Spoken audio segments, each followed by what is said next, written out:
Hello everyone, daily current affairs में आज हम बात करेंगे। यूनेस्को ने रिसेंटली हेरिटेज लिस्ट में कंबोडिया की एक जगह है जिसका नाम खेमर रोग साइट है।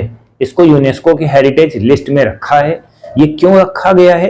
क्योंकि जो खेमर रोग जो है रेजिम थी, वो उस दौर में लोगों के ऊपर बहुत ज्यादा टॉर्चर करती थी। तो हिस्टोरिकल इंपॉर्टेंस और माइसरी और पेनफुल को देख के ये चीज रखा गया है कि यूनेस्को में इसको इस लिस्ट में रखा गया, राइट।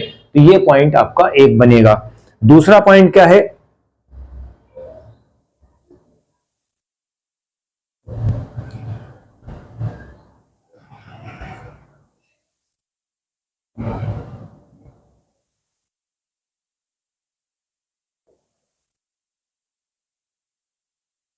बल्गेरिया। दूसरा पॉइंट जो है बल्गेरिया को दिया गया है। ये बल्गेरिया का मैप है, ठीक है। ये बल्गेरिया का मैप है। ये रोमानिया के नीचे है, ग्रीस के ऊपर है, ठीक है। ये टर्की है, ये बल्गेरिया है। ये हमारा बल्गेरिया का मैप है, राइट। अब इसमें होता क्या है, बल्गेरिया का क्या कॉन्सेप्ट है? ये यूरोजोन में आई है, ठीक है। ये यूरोजोन में आई है। अब इसके कुछ पॉइंट्स हम देख लेते हैं, ठीक। 21st मेंबर बना है, ठीक है, 1 जुलाई 2026 से, ठीक। अब जो इसकी करेंसी होगी, लीफ थी पहले, ठीक है, और अब ये हो गई यूरो, ठीक। ये कब से लगेगा? 8 July 2025 the European Union finance minister gave their final approval for Bulgaria to adopt euro as a official currency, ठीक है। यहां पर करेंसी को चेंज करा गया है, ये बात आपको याद रखनी है। कब से चेंज होगी? जनवरी 1 2026 से, ठीक। तो एक पॉइंट आपको ये देखना है। तो बल्गेरिया का कुछ स्टैटिक पॉइंट भी हम लोग देख लेते हैं। प्रेसिडेंट इसमें क्या है? रूमेन रेडेव। वाइस प्रेसिडेंट क्या है? इलियाना लुटोवा। पीएम वहां के कौन है? रोजेन जेलेन यास्कोव, ठीक है।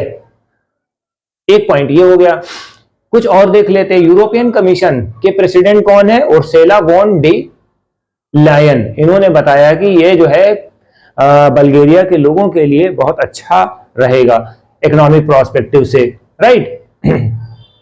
एक और पॉइंट है, European central bank president Christina Lagarde welcome Bulgaria into single currency, ठीक। इसकी करेंसी चेंज हो गई है। इसकी करेंसी पहले लीफ थी, अब क्या हो गई? यूरो हो गई है, राइट। तो ये चीज याद रखना।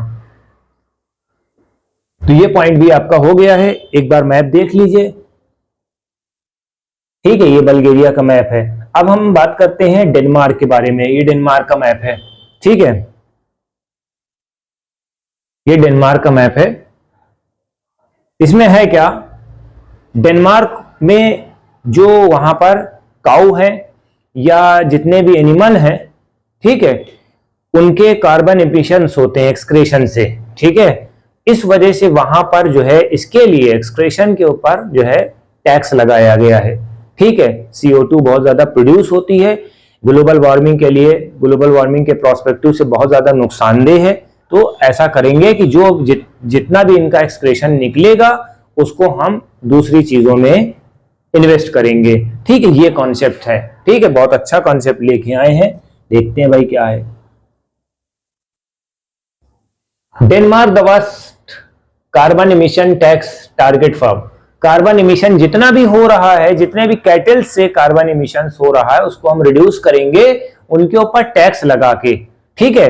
अब जैसे मान लिए कि इन्होंने दिया हुआ है, ये एक स्ट्रॉन्ग स्टेप है, ठीक है। Agriculture of Denmark biggest source of pollution. Agriculture बेपनाह होता है, इस वजह से पोल्यूशन भी होता है।